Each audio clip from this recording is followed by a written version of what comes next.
everybody. I hope you're having a great week so far this week. It's Friday, so that's awesome. That means you've made it to the end, so congratulations. I wanted to talk to you about something that I hope you can relate to. Okay, here's my issue sometimes. I start doing 96,000 things at the same time. Do you know what I'm saying? This is what I mean. So I'll start sending a client email or something, right? And then I'm typing and I'm like, wait, I'm not sure if that's how you spell that word. So I go over to Google to make sure that it's spelled right. You know you do the same thing. Come on, you do. Okay, so I make sure that it's spelled right. And then as I'm over here and Google is open, I realize, oh, I forgot to do this. And so I open a different page. And then I'm like, oh, well, this needs to be done in Photoshop. So then I open Photoshop. And then I realize all of a sudden that I'm like, there's like 5 different things on my screen right now that I am doing all at the same time. And they're not related to each other.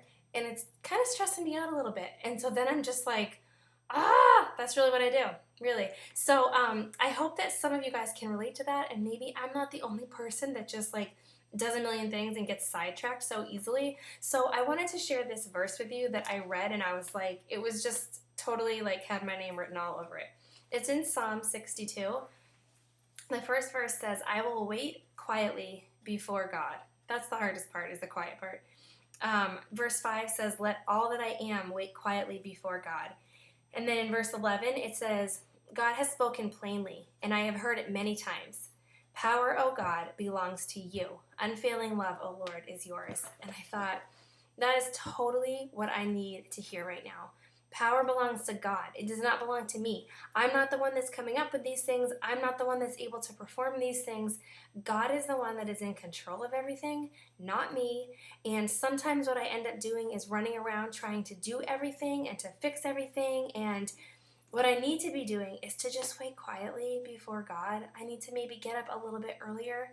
That's one that God has totally been telling me to do, I think, is I need to get up earlier, which I'm like, really? God, are you sure that's what you're saying?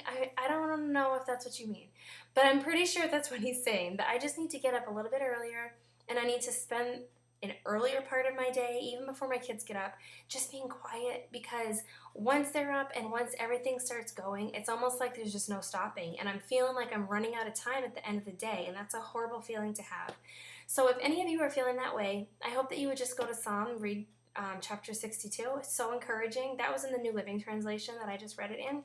I like to switch things up with what version I read it in a little bit, just to kind of, give you something else to think about. But just remember for this weekend and for the rest of the week, next week, that you need to wait quietly before God.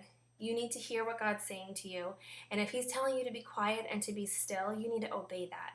And then you just need to remember that God is the one that has all power. You don't. You're not in control of everything, and there's so many things that you have no control over anyways, so you might as well stop trying to fix it and do everything to try to be the solution when God is the one who's the solution.